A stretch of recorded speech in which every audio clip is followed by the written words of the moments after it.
Everyone is exposed to some type of risk every day, be it driving, be it walking down the street, capital allocation, investing, or something else.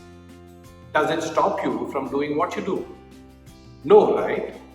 But then why do we react differently when it comes to risks of investing?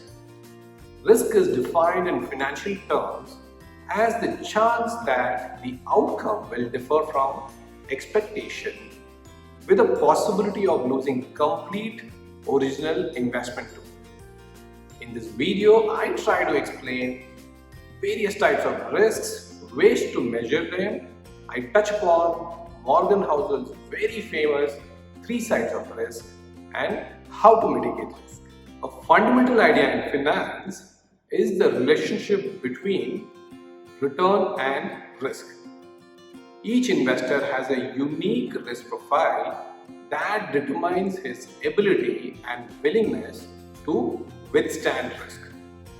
The higher the ability of an investor to take risks, the higher or the greater is their potential return. And risks are of various types and arise out of various situations.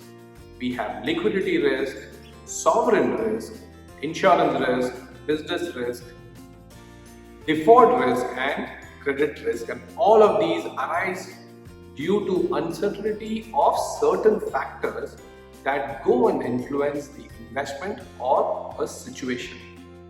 So now, how do we measure risk? In finance, standard deviation provides a measure of volatility of an asset class against its historical averages during a certain period.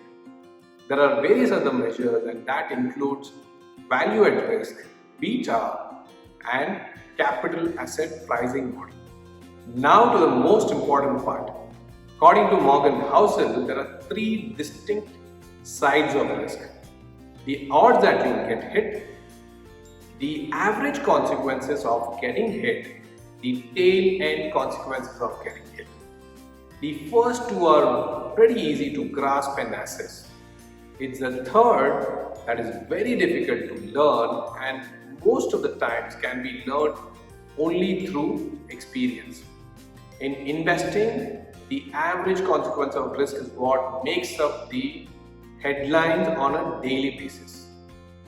But the tail end consequence of risks like pandemic, like depression is what makes to the pages of history book, and believe me, it is all that matters.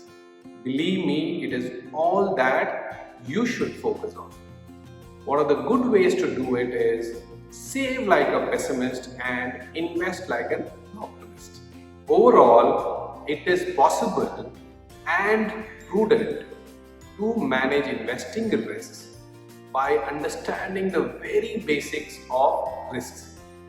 Investors like you, independent financial advisors like me, and business owners can all develop risk management strategies to reduce the risk associated with investing and business activities.